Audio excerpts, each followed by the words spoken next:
So element of cost, what beta? Element of cost has been bifurcated into what? Two parts. That is direct cost and indirect cost, right? Cost consists with direct cost and indirect cost. So direct cost is what? The cost which is directly linked to the production. What? The cost which is directly linked to the production process, that is called as direct cost, right? And direct cost total is what? Direct cost total is also known as prime cost. That is what? Prime cost, which consists with what? Direct material, because material is very important. Without raw materials, you cannot do your process of production, right?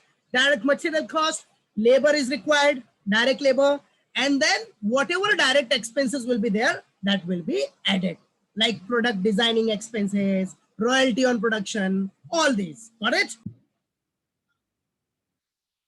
Now the very important formula in cost sheet, right? If unit sold is not given, if unit sold is not given, right? So how to calculate unit sold? So for calculating unit sold, what you have to do? First, take opening stock of finished goods. Last year closing, this year opening. So first you have to take opening stock of finished goods, take it. Now add what? Unit produced. कितना unit आपने produce किया है, that you have to add it, right? So first one, what? Opening stock of finished goods.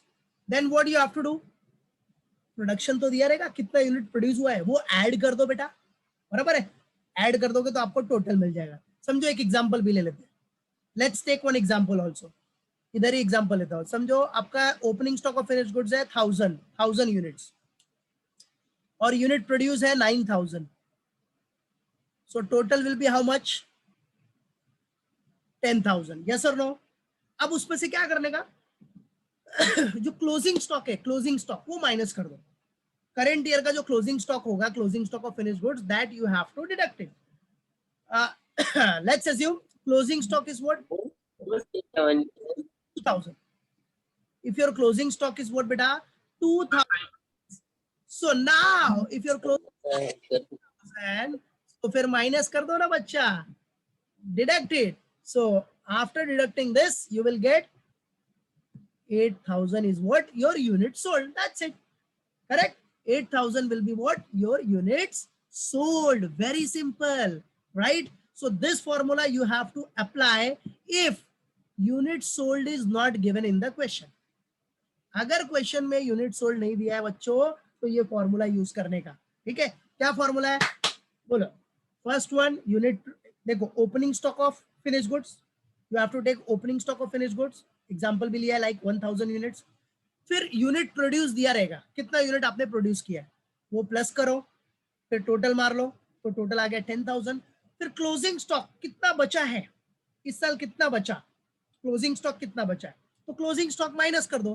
Closing stock of finished goods minus कर दोगे तो जो आएगा वो हो गया यूनिट सोल्ड. अरे भाई क्लोजिंग स्टॉक मतलब कितना बच गया, कितना सेल नहीं हुआ, तो वो माइनस करोगे तो बाकी बचा क्या? बचा सेल हो गया, तो that is what? Unit sold. Simple. Clear? किसी को डाउट इस फॉर्मूले में?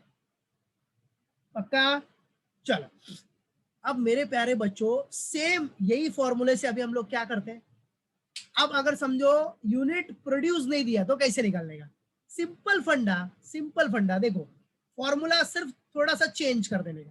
आ जाओ, ये देखो. इफ क्या नहीं दिया बोला मैंने? अगर आपको यूनिट प्रोड्यूस नहीं दिया तो क्या करने का?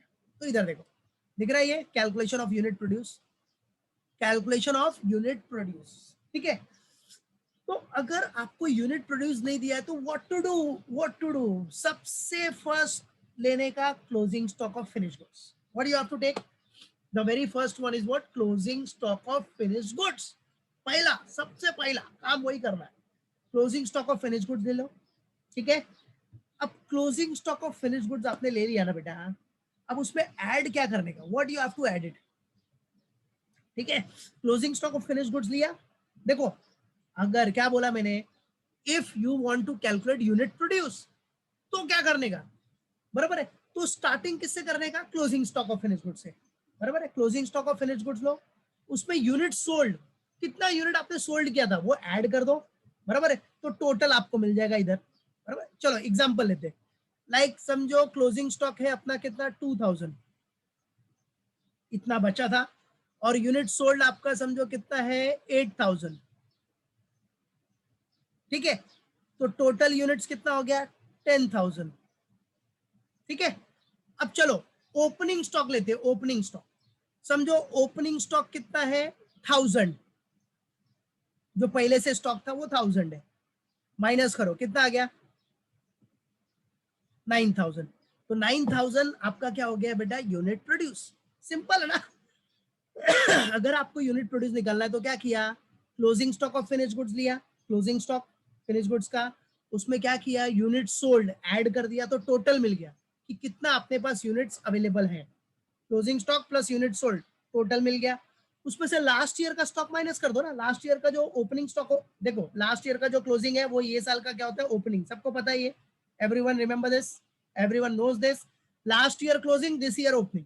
तो जो ओपनिंग स्टॉक रहेगा वो तो लास्ट ईयर का है ना, जो ओपनिंग स्टॉक मतलब क्या, वो लास्ट ईयर का क्लोजिंग स्टॉक इस ईयर का ओपनिंग है, तो उसको क्या कर दो माइनस कर दो, वो माइनस करने के बाद जो भी आएगा क्या आया 9000, इतना आपने ये साल यूनिट प्रोड्यूस किया, क्लियर, बराबर है। तो फॉर्मूला एकदम कॉमन था, देखो फॉर्मूला एकदम कॉमन फॉर्मूला, वो फॉर्मूला देखो यूनिट सोल्ड वाला, और ये फॉर्मूला देखो, इधर क्या हो गया ओपनिंग की जगह पे क्लोजिंग आ गया, और नीचे क्लोजिंग की जगह पे ओपनिंग आ गया, बराबर। बाकी एवरीथिंग इज सेम, खाली प्लस माइनस का चेंजेस दिख रहा है आपको, मतलब क्लोजिंग देखो ऊपर क्या ओपनिंग की जगह पे क्लोजिंग, इधर इधर ओपनिंग की जगह देखो, इधर क्लोजिंग की जगह पे ओपनिंग, दैट्स इट, सिंपल है, राइट है। तो इतना वैसा देखने का नहीं, डायरेक्ट याद रखो, अगर आपको यूनिट प्रोड्यूस निकालना है तो what you have to do, closing stock of finish goods लो, closing stock of finish goods add क्या कर दो यूनिट सोल्ड, राइट, और माइनस क्या कर दो opening stock, that's it, opening stock किसका फिनिश गुड्स का, क्लियर है, ओके। किसी को डाउट इसमें, बराबर है, वही बोला ना, देखो इधर स्टार्टिंग है क्लोजिंग स्टॉक से, और यूनिट सोल्ड में अगर आपको यूनिट सोल्ड कैलकुलेट करना है तो उधर स्टार्टिंग है ओपनिंग स्टॉक से, दैट्स इट, सिंपल। इधर ऐड किया यूनिट सोल्ड, उधर क्या था यूनिट प्रोड्यूस, इधर लेस किया ओपनिंग स्टॉक, उधर क्या था क्लोजिंग स्टॉक, वही है, जस्ट अपोजिट, ठीक है। तो किसी को कुछ पूछना है, किसी को डाउट इसमें, तो टेल मी, चैट बॉक्स में मैसेज कर सकता है, कुछ पूछना है, is there any doubt to anyone, पक्का, ओके चलो। तो बेटा ये चीज अपने माइंड में एकदम फिक्स रखना, एकदम दिमाग में एकदम फिक्स रखना, वेरी सिंपल, ठीक है। तो सारे फॉर्मूले आपको याद रहने चाहिए, क्लियर। तो एक बार फटाफट रिव्यू कर लो, क्लियर बेटा। So unit produce is what, unit produce निकालने के लिए क्या करने का, formula is what for calculating unit produce, closing stock of finish goods, add क्या करो यूनिट सोल्ड, और माइनस क्या करो opening stock of finish goods, that's it. तो you will get unit produce, clear, okay. Now ये आपका unit sold भी आपने देख लिया, यूनिट सोल्ड निकालना है तो क्या करना है opening stock of finish goods plus unit produce minus closing stock of finish goods, simple है कि नहीं, मालूम पड़ा। और चेंजेस भी बता दिया मैंने, इधर ओपनिंग स्टॉक है तो वो वाले फॉर्मूले में क्लोजिंग स्टॉक है, इधर क्लोजिंग स्टॉक माइनस है तो उधर ओपनिंग स्टॉक माइनस है, दैट्स इट, सिंपल, ठीक है, मालूम पड़ा। और लॉजिक से याद रखो कि यूनिट सोल्ड निकालना है तो ओपनिंग कितना है, प्रोड्यूस कितना किया है, टोटल ले लो, उसमें से कितना बचा वो माइनस कर दो, तो बाकी सोल्ड हो गया, रिमेनिंग सोल्ड, दैट्स इट, वही है ना, opening plus unit produce total आ गया, माइनस क्लोजिंग स्टॉक कर दो तो आपको यूनिट सोल्ड आ गया, दैट्स इट, ठीक है।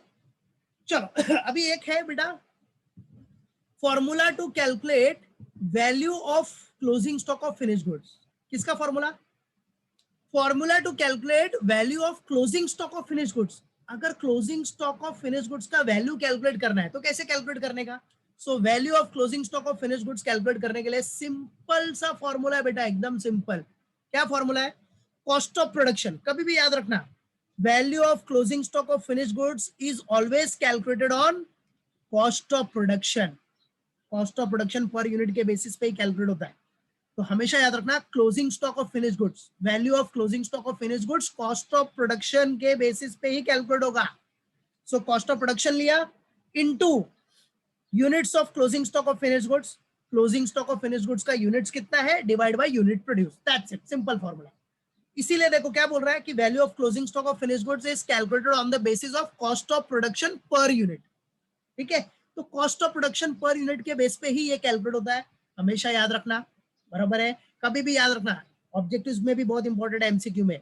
Value of closing stock of finish goods is always calculated on cost of production, cost of production per unit. ठीक है, तो cost of production is very important, उसी के बेसिस पे आपका value of closing stock of finish goods calculate होगा। Formula भी देख लिया आपने, क्या फॉर्मूला है, कॉस्ट ऑफ प्रोडक्शन इनटू कितना क्लोजिंग स्टॉक का यूनिट्स है डिवाइड बाय यूनिट प्रोड्यूस कितना है, कितना यूनिट आपने प्रोड्यूस किया, बराबर है, इससे आपको यूनिट मिल जाएगा पर यूनिट के बेसिस पे cost of production, that's it, simple. तो याद रखना value of closing stock of finish goods is calculated on the basis of cost of production per unit. Clear, तो ये फॉर्मूले याद रखने, all formula you have to remember it, cost sheet remember रखना, जो लास्ट लेक्चर में बताया, अभी भी बताया बेटा, वो सब आपके माइंड में फिक्स रहना चाहिए। क्लियर, ओके, तो नेक्स्ट लेक्चर से हम लोग जब सम सॉल्व करेंगे तो ये सारे यूज करेंगे हम लोग। ओके, तो ये पूरा अच्छे से माइंड में फिक्स रखना, बराबर है। फॉर्मूला भी value of closing stock of finish goods, cost of production into units of closing stock of finish goods divide by unit produce.